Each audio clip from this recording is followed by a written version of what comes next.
This is the Frugal Gardener, and I'm back with another 90-second update. You have probably seen, hopefully, at least one of my videos of growing in containers.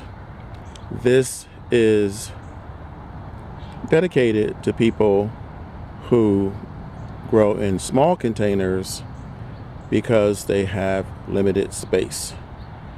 So this is what you can do in just a small area. These are carrots. This is about 9 or 10 inch pot.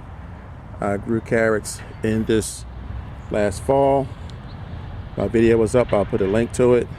These are also carrots. These are daikon radishes. The daikon radishes and the lettuce basically only need 6 to 8 inches. And this is the lavender. Lavender you have to watch because it takes a long time for the seeds to germinate.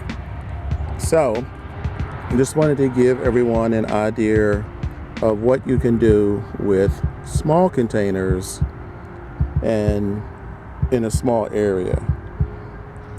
So that's it for now. This is the Frugal Gardener.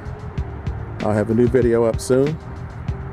But remember, when you grow your own food, you'll always know where it comes from.